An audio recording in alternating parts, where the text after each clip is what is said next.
ha degenerado en una guerra cuyo fin último es la extinción del pueblo palestino y la apropiación de sus territorios por el Estado judío. Lo insólito es que mientras Yuval cantaba la paz en la pantalla, sus compatriotas uniformados dejaban más de 20 muertos con tanques y morteros en una nueva invasión de la franja. Del odio reencauchado nacen más terroristas delirantes, como el que asesinó esta semana a 2 jóvenes funcionarios de la embajada israelí en Washington. La columna se llama Fabricando Antisemitas y dice así: si un florero fue la gota que rebosó el vaso de la tolerancia criolla en la Nueva Granada en 1810, ahora un festival de la canción popular es el inesperado escenario donde Europa le dice a Israel: no más. No más aniquilación en la Franja de Gaza, no más genocidio del pueblo palestino, no más víctimas inocentes. Van cerca de 60.000 muertos, 15.000 de ellos niños. No más cercos por hambre y sed contra poblaciones misérrimas. No más fines de semana deportivos en que los soldados israelíes matan civiles como quien caza patos. Esta semana la Unión Europea decidió por fin tomar medidas contra la guerra desproporcionada entre palestinos inermes y ejércitos blindados al servicio de Benjamín Netanyahu, jefe de gobierno hebreo acusado de corrupción. Lo que empezó el 7 de octubre del 2023 como una legítima reacción defensiva de Israel ante un ataque terrorista del grupo Hamas, donde murieron 1.200 inocentes, ha degenerado en una guerra cuyo fin último es la extinción del pueblo palestino y la apropiación de sus territorios por el Estado judío. En esta guerra prácticamente no hay batallas. Las tropas de Netanyahu entran a Gaza cuando les vienen en gana y arrasan y asesinan a sus paupérrimos habitantes sin reparar ni de edades, sexos ni condiciones físicas.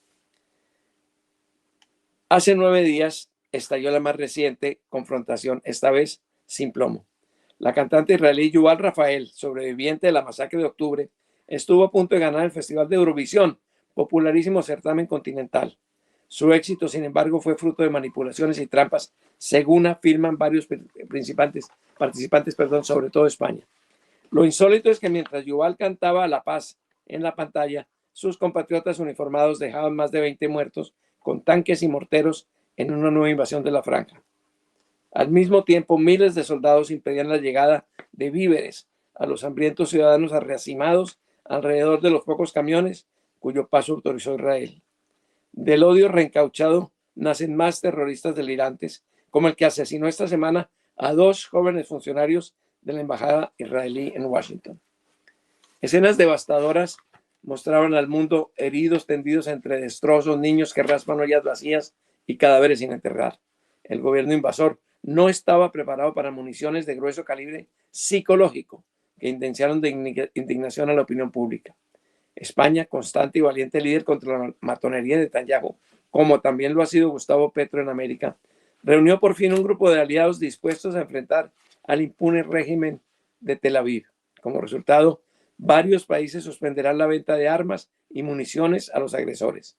Londres congelará su pacto comercial con ellos y la Unión Europea revisará sus acuerdos mutuos. La primera sanción podría ser la expulsión de Israel de la Eurovisión, como se hizo antes con Rusia por sus ataques a Ucrania.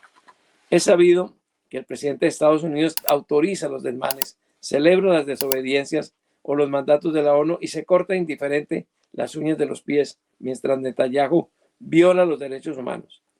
Israel masacra a los palestinos porque Washington lo permite, pero una palabra del boss atajaría la desenfrenada matanza. Pero Trump no reacciona. Primero, porque carece de un código ético que lo guíe. Los únicos valores que acata son los de la bolsa. Y segundo, porque resultan más importantes en el Salón Oval los cálculos electorales y los grupos de presión que los anónimos cadáveres palestinos. Víctima colateral de los abusos israelíes, entre ellos los recientes disparos contra diplomáticos, es el buen nombre de los judíos alrededor del planeta. Las cámaras de gas nazi intentaron hace casi 90 años el silencioso exterminio del pueblo judío. El holocausto provocó repudio universal. Ahora el genocidio gazatí está alborotando los sentimientos antisemitas. Los violentos atropellos israelíes estimulan las críticas contra los judíos, incluso en personas, grupos y organizaciones que simpatizan en general con ellos. Lo dice Reed Brady, abogado judío gringo cercano a Human Rights Watch. Israel, cito a Brody, Israel y Trump están generando antisemitismo. Occidente ha tardado demasiado en reaccionar contra las atrocidades del gobierno de Israel. Finalmente empieza a actuar. Ya no podrá hacer nada por los miles de muertos que yacen bajo las ruinas bombardeadas, pero al menos hay esperanzas de que alguien ataque a Netanyahu antes de que corone los pasos de quienes, hace un siglo, intentaron borrar de la historia a su pueblo y acabaron juzgados en Nuremberg. Tengo una esquirla que dice: el domingo pasado recordé una lista de sucesos ocurridos un 13 de mayo de cualquier año y observé que hacía falta en ellos el más trascendental de todos. Pocos lectores lo señalaron. Tal día, 13 de mayo de 1975, nació en el zoológico de Pereira, Monaguillo, el león insignia de la Independiente Santa Fe. La altiva mascota pasó sus primeros 3 años en el hábitat que construyó la institución en Bogotá para albergarla. Allí, y en el Estadio del Campín, se hizo famosa. Trasladada luego al zoológico Santa Cruz, en la región de Tequendama, vivió 4 años más, hasta que un tratamiento veterinario errado le produjo la muerte. Ahora, al cumplir 50 años, su piel merecería ser declarada Patrimonio Popular Nacional. Esa es la columna mía de hoy. Muy buena. Tremendo. Daniel, el audio. Se quedaron sin palabras, ¿no? Qué barbaridad. Realmente. Maravillosa columna, y creo que muchos temas para tratar hoy. Primero, si el antisemitismo surge de esto, diciendo claramente que es condenable el ataque a civiles, que la vida de personas inocentes no se puede subordinar a la búsqueda de unos terroristas, es decir, que no puede ser más importante cazar a un grupo terrorista que acabar con inocentes que se interponen. Y que el hambre no se puede utilizar como un arma de exterminio contra una población en general. Todo eso condenado, pero ¿nace el antisemitismo de eso o realmente lo que está pasando es que se justifica un antisemitismo que estaba latente en el mundo a partir de estas acciones del gobierno de Netanyahu? Si me lo preguntas a mí, yo creo que las dos cosas. Hay antisemitas ocultos o vergonzantes que no se atreven a manifestar su antipatía, su odio, su desconfianza por los judíos y creen que ya pues hay barra libre, que ya se puede hacer. Y hay muchos otros, yo me considero entre ellos, que tenemos simpatía por el pueblo judío, simpatía por lo que han sido tantos miles de años de persecución, de éxodos, de historia, de ejemplaridades y finalmente de llegar hasta aquí para encontrarse con que, por un lado, los alemanes estaban dispuestos a exterminarlos y después adquieren un poder que antes tenían en el músculo moral y en el músculo religioso, y ahora ya lo han adquirido con exceso en el músculo armado. Entonces yo creo que esas personas que sentirían una simpatía personal por la historia de Israel, etcétera, y yo me encuentro entre ellos y lo he dicho muchas veces además, esas personas están decididas a criticar, y en mi columna lo digo todo el tiempo, Netanyahu, el régimen, el gobierno, no a los judíos, pero a los que están gobernando a nombre de los judíos en Israel en este momento.